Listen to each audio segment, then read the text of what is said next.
Oi, gente, tudo bom? Boa noite. Eu vim aqui falar um pouquinho com vocês sobre a redução que saiu ontem da taxa Selic de 3% para 2,25%. Se você não sabe o que é Selic e suas implicações no nosso dia a dia, não tem problema. Dá uma pausa nesse vídeo e vai lá nas minhas postagens que eu comentei um pouquinho sobre ela e justamente suas implicações na nossa rotina. Mas aqui nesse vídeo eu vou falar um pouquinho sobre esse movimento contínuo de queda da Selic que vem acontecendo. E para eu falar um pouquinho sobre ele, eu vou dar uma visão aqui mais macroeconômica, porque dessa forma fica mais fácil para vocês entenderem por que esse processo tem acontecido e por que essa decisão tem sido tomada. Em 2008, nós passamos por um momento de crise no sistema capitalista, o maior desde a crise de 29, começou nos Estados Unidos, e se eu pudesse falar de uma forma bem simples o que foi essa crise, eu diria que foi uma crise do sistema financeiro, em que o fator de paralisação dessa crise foi o capital. Hoje nós vivemos uma crise distinta, é uma crise realmente uma crise sanitária em que o fator de paralisação é o trabalho. Contudo, para o cenário econômico, essas duas crises têm alguns efeitos e consequências comuns. E por que eu estou falando sobre isso? Porque os Estados Unidos, na época, tomou algumas decisões que fez com que ele conseguisse sair dessa crise de uma forma menos dolosa, digamos assim, do que se projetava na época. E uma dessas decisões tomadas foi justamente a redução da taxa básica de juros. Claro que outros fatores e outras decisões foram tomadas, mas eu estou falando dela especificamente porque essa decisão tomada nessa crise de 2008, ela está sendo replicada não só pelo Brasil, mas pelo mundo todo na crise hoje de 2020, a crise do Covid. E por que isso, né? Na época, até logo depois da crise, perguntaram para o chefe do Banco Central dos Estados Unidos, que foi quem coordenou todas essas tomadas de decisões, se ele faria alguma coisa diferente. E ele falou, olha, eu tomaria as mesmas decisões que eu tomei na época, só que eu tomaria elas de uma forma mais rápida e mais intensa. O que é que o mundo e o Brasil têm feito? Tem replicado e, claro, adaptado de acordo com sua realidade essas decisões e tomado elas de uma forma bem mais rápida e mais intensa. E isso tem acontecido e tem realmente sido percebido com a redução da taxa básica de juros do país, que a gente está vendo hoje, que foi reduzida e está chegando ao seu menor patamar. E o que é que essa redução implica na gente? Várias coisas, mas eu vou falar aqui 2 pontos que são bem comentados, principalmente nas redes sociais, e que precisam ser esclarecidos. O primeiro ponto é que, com a redução da taxa básica de juros, todas as outras taxas também são reduzidas. Só que é importante a gente dizer que a proporção não é obedecida. O movimento sim, mas a proporção não. Como assim? As outras taxas de juros que regem o país tendem a diminuir também, só que não na mesma medida e na mesma proporção que a taxa básica de juros. E por que essa decisão é tomada? Porque é uma forma do crédito ficar mais fácil, mais barato, e assim a gente conseguir tomá-lo e, consequentemente, aquecer a economia interna. Um outro ponto que é muito discutido e falado aqui nas redes sociais com relação à redução da taxa básica de juros é com relação à parte de investimentos. Por quê? Porque essa taxa básica de juros, ela está ligada a 2 coisas muito populares no país. Uma delas é a poupança, que é já bastante conhecida, e um outro que muitas pessoas comentam, e geralmente quem começa a investir no mercado começa por ele, que é o tesouro. E um ponto assim que é bem importante de esclarecer aqui é que, claro, a poupança ela rende 70% da taxa Selic. Com a redução da taxa, o seu rendimento realmente fica bem menor. E, de fato, a poupança, por ser um tipo de investimento muito difundido no país, só que, infelizmente, ela não tem uma rentabilidade, não é tão interessante financeiramente, porque existem outros tipos de ativos que têm o mesmo risco que ela, mas que rendem mais, como, por exemplo, o tesouro. Eu não vou aqui falar sobre ela, mas eu quero aqui falar particularmente do tesouro e da renda fixa, porque a renda fixa, ela segue muito essa movimentação da taxa Selic.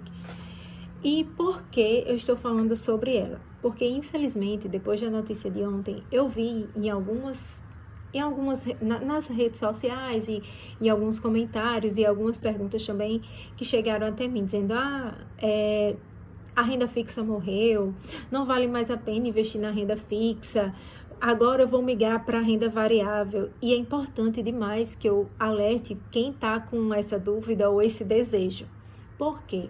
Quando a gente escolhe um ativo financeiro, a gente não pode olhar apenas para a rentabilidade. Por quê? De uma forma até bem simples. Se a gente pudesse decidir por um ativo apenas pela rentabilidade, não existiriam, por exemplo, os assessores de investimento, porque era só entrar na corretora, ver quem está pagando mais e colocar o meu dinheiro.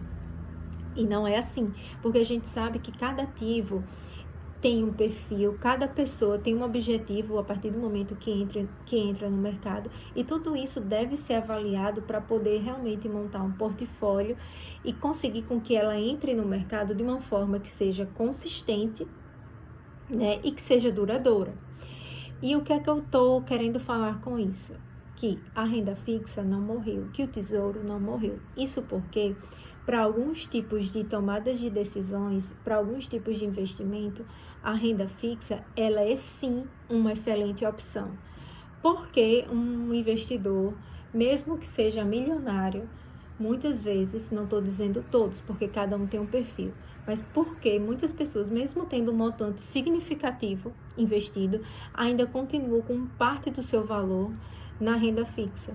Porque a renda fixa, ela proporciona na sua carteira de investimento duas coisas: liquidez e segurança.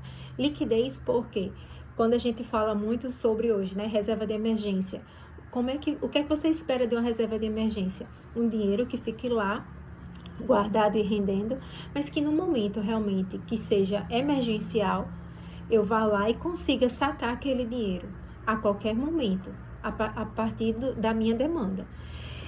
Como se fosse uma poupança, né? A gente muitas vezes deixa lá na poupança e, sei lá, apertou, aconteceu alguma coisa, algum imprevisto, eu vou lá e pego aquele valor. Para você poder fazer isso no mercado, existe a opção, que é o tesouro, que rende a Selic, né? Ou seja, já tem um rendimento aí maior do que a poupança, que só rende 70% da Selic, e tem a opção de ter uma liquidez diária. Então, você vai lá e coloca o seu investimento, a sua reserva de emergência lá nesse ativo. Dessa forma, eu já comprovo aqui para vocês que o tesouro ainda é uma opção que vale a pena para a gente deixar a nossa reserva de emergência. Ah, Ana, mas eu posso estar fazendo e formando minha reserva de emergência em um outro ativo. Sim, com certeza, você pode. Só que não é o aconselhável, porque a reserva de emergência, primeiro, ela não é encarada como investimento, ela é encarada como uma reserva para uma situação emergencial. E o que é que você precisa numa situação emergencial? Você precisa de segurança, você quer que aquela reserva esteja ali para lhe dar o suporte. Na renda variável, você pode simplesmente, como você tem um risco maior, uma volatilidade maior, não ter esse retorno na hora que você deseja e sofrer as consequências disso. Mas é claro, a decisão é individual de cada um. Aqui eu dou a minha visão geral do que eu aconselharia para os meus clientes e o que eu uso para mim. Um outro ponto importante é que, mesmo a gente tendo um portfólio diversificado de investimentos, é interessante que parte do nosso patrimônio fique assegurado.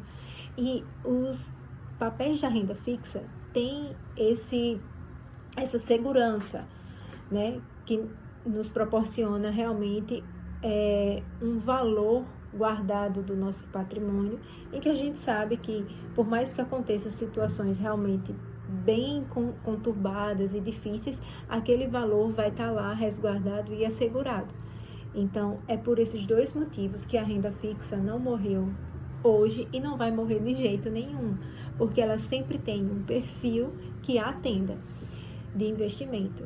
E se você está pensando, eu já estou há muito tempo na renda fixa, já tenho um bom valor de reserva de emergência, vou resgatar alguns títulos que estão para vencer, e em vez de reinvestir na renda fixa, você esteja pensando em reinvestir na renda variável, de fato, esse pode ser um momento para você. Mas eu gosto aqui sempre de dizer, tenha sempre muito cuidado, conheça, estude, pesquise, Vá atrás de informação, não comece esse movimento que está muito forte de pessoas que entram na bolsa achando que o mercado de ações é quase um day trade, que você vai lá, compra e vende e já bota dinheiro no bolso. Você pode estar até conseguindo ter esse tipo de resultado, mas ele não é sólido e consistente.